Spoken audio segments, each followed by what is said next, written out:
Atamasya ilal Baghdad wala tansabiquhu arribat idza kuntum ummat Muhammad ajibu salami bin nasyad. Assalamu alaikum warahmatullahi wabarakatuh. Alhamdulillahilladzi ja'alal Islam aqidah wa ja'ala Indonesia dawlatan mustaqillah bi arsitati wa anwa'in mukhtalifah wa bidzalika aujaba 'alaina al-ukhuwah. Assalatu wassalamu ala Rasulillah wa ala alihi wa man tabi'a risalatah. Amma ba'du. Dewan Hakim yang arif dan bijaksana, hadirin sebangsa dan setanah air yang kami banggakan. Menurut Musa Asy'ari, akar dari suatu permasalahan suatu bangsa adalah krisisnya kepemimpinan. Kita lihat saja, lebih banyak pemimpin yang pamer harta daripada hidup apa adanya. Lebih banyak pemimpin yang dimabuk wanita daripada setia mengurus bangsa.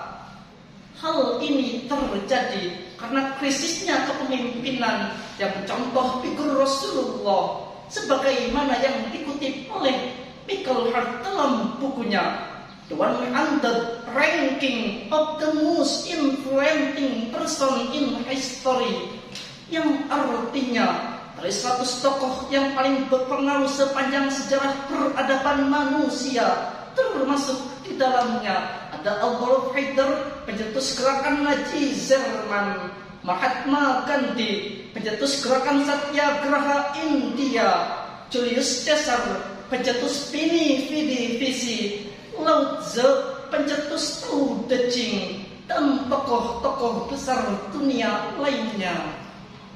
Ternyata dari seretan pemimpin tersebut, dari seretan tokoh tersebut, Michael Hart menempatkan baginda Muhammad pada urutan pertama sebagai pemimpin yang paling sukses di antara para nabi, para pemimpin agama, dan para pemimpin lainnya dalam reformasi peradaban manusia sedunia. Kekaguman terhadap pergerakan beliau, bagaimana kalau kita kaitkan dengan reformasi negara kita? Untuk itu, mari kita bicarakan kepemimpinan Islam di era globalisasi dengan landasan Quran surah Al-Jumu'ah ayat 2.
syaitan yang terkutuk.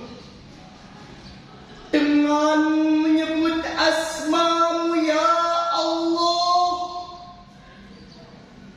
yang Maha Pengasih, Pelimpah Kasih, lagi Maha Penyayang, Pelimpah Kasih Sayang.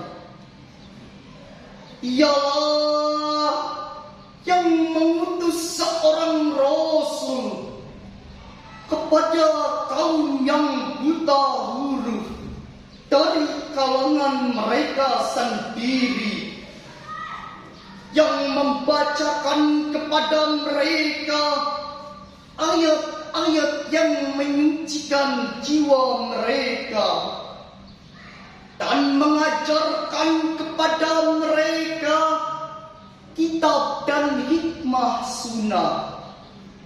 Meskipun sebelumnya mereka ada di dalam kesesatan yang nyata. Hadirin sebangsa dan setanah air yang kami banggakan, menurut Profesor Muhammad Sulaiman Al-Asqari dalam Sudatut Tafasir min Fathil Qadir Al-Ummiyina, maksudnya kondisi bangsa Arab yang sebagian besar bukan saja tidak mampu membaca dan menulis, namun tergolong dalam kehidupan jahiliyah secara total. Dalam bidang sosial marak mabuk-mabukan, dalam bidang pemerintahan etnis golongan yang dikedepankan, dalam bidang hukum muncul law of jungle to be politically of people. Hukum rimba menjadi peradaban. Orang kaya memangsa yang miskin, Orang pintar memangsa yang bodoh, orang kuat menghantam yang lemah. Bahkan yang paling mengerikan lagi, martabat wanita diinjak-injak sampai setiap lahir bayi wanita dikubur hidup-hidup, tak peduli terdengar jerit pakik tangis bayi di dalam tanah. Na'udzubillah, tsumma na'udzubillah. Hadirin, di era sekarang ini bukan figur-figur pemimpin sejati yang muncul, tapi yang menjamur adalah pemimpin-pemimpin yang haus kursi, pangkat, jabatan, dan popularitas. Kalau pemimpin tanpa figur, tak ubah laksana anak ayam tanpa induknya, tak tahu arah kemana ia harus melangkah. Reformasi yang cita-citakan tapi destruksi yang dirasakan, pembangunan nasional yang cita-citakan tapi penderitaan nasional yang dirasakan, akhirnya tetap dalam justifikasi Allah, lafi dhalalim mubin, tetap dalam kesesatan yang nyata dan krisis dimensional, multidimensional. Hadirin, dalam kondisi seperti itu, Rasul tampil sebagai figur sejati, sebagaimana yang diisyaratkan oleh Allah dalam surat Al-Ahzab ayat 21. Laqad kana lakum fi rasulillahi uswatun hasanah liman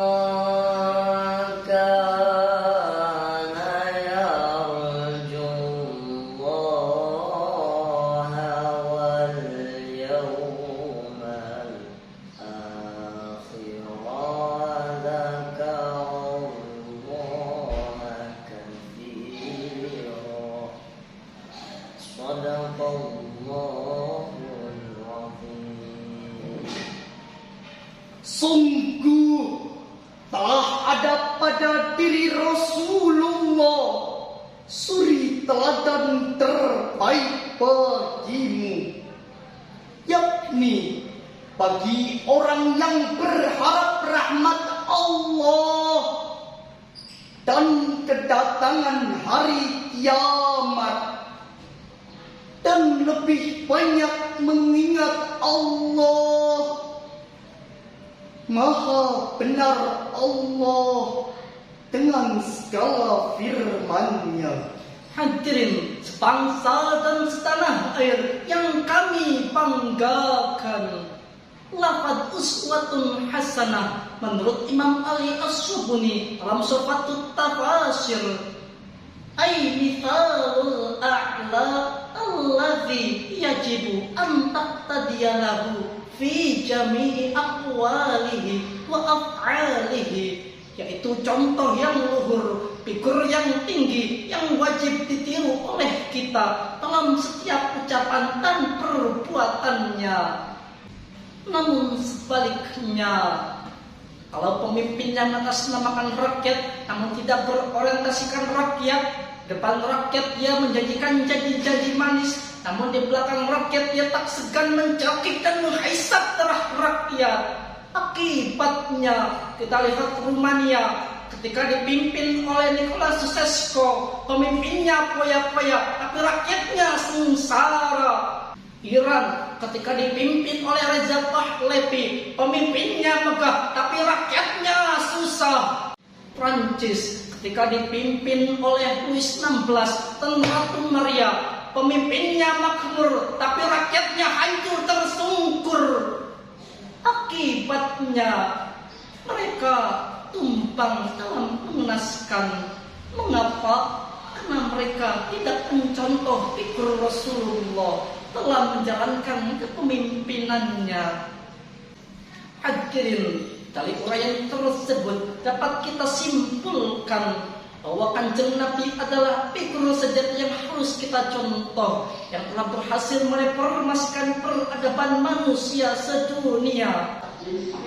Wallahul muwaffiq ila aqwamit thoriq.